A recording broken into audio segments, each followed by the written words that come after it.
দক্ষিণ চট্টগ্রামের ইতিহাস, ঐতিহ্য আর ইসলামিক সংস্কৃতির নিঃশব্দ সাক্ষী হয়ে দাঁড়িয়ে আছে এক প্রাচীন নিদর্শন আরিফশাপাড়া শাহী জামিয়া মসজিদ। চট্টগ্রামের চন্দনাইশ উপজেলার সাতবাড়িয়া গ্রামে এই মসজিদ শুধু একটি ইবাদতের স্থান নয়, বরং শত শত বছর ধরে ধর্মীয় ঐতিহ্য ও আধ্যাত্মিক ইতিহাসের ধারক। এই মসজিদের বয়স প্রায় 500 থেকে 700 বছর। ধারণা করা হয় ইসলামের দাওয়াত ছড়িয়ে দিতে কোনো এক আল্লাহর ওলির হাত ধরে এই মসজিদের গোড়াপত্তন। আবার অনেকেই মনে করেন মুঘল আমলে কোন এক সম্রাটের তত্ত্বাবধানে এই মসজিদ স্থাপন করা হয়েছিল। আরেকটি শক্তিশালী এবং ঐতিহাসিক ধারণা আমাদের নিয়ে যায় 1400 শতাব্দীর শুরুতে, যখন হযরত শাহজালাল ইয়ামিনী রহমতুল্লাহ আলাইহি তার 360 জন সফর সঙ্গী নিয়ে বাংলার জমিনে আগমন হয়। সমুদ্র বন্দর হয়ে চট্টগ্রামে প্রবেশ করেন। তার সঙ্গীদের মধ্যে কেউ কেউ নদীপথে ছড়িয়ে পড়েছে বিভিন্ন অঞ্চলে ইসলামের বাণী নিয়ে। ধারণা করা হয় তাদেরই একজন এই এলাকায় এসে ইসলামের দাওয়াত প্রচার করেন এবং এই মসজিদ প্রতিষ্ঠা করেন। তখনকার সময় এই অঞ্চল ছিল পার্বত্য এবং উপকূলীয় প্রভাবে ঘেরা। বিভিন্ন ধর্মীয় প্রভাব ছিল প্রবল, ইসলামের অনুসারী তুলনামূলক কম।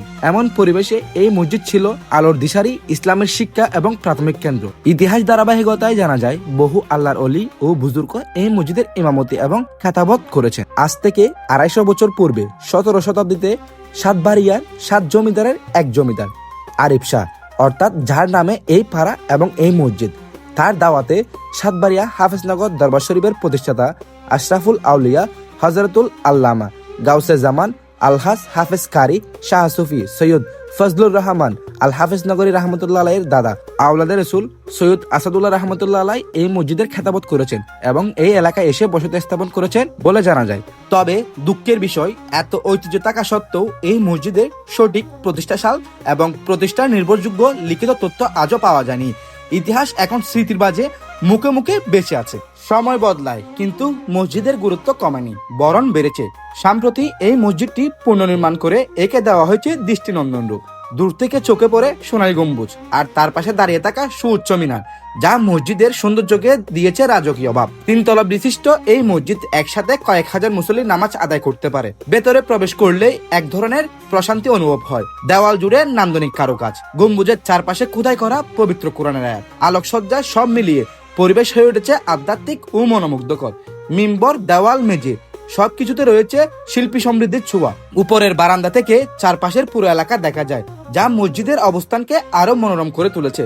মসজিদের সামনে রয়েছে একটি বড় পুকুর, উজুর জন্য রয়েছে ঘাট, পাশাপাশি বসে উজুর ব্যবস্থা এবং পর্যাপ্ত বাথরুম। সবই মুসল্লিদের সুবিধার কথা চিন্তা করে নির্মিত। 2022 সালে সেপ্টেম্বর থেকে শুরু হওয়া এই পুনর্নির্মাণ কাজ টানা 3 বছর ধরে চলার পর আজ মসজিদটি পরিপূর্ণ হয়েছে চন্দনাইশের অন্যতম সৌন্দর্যের প্রতীক হিসেবে।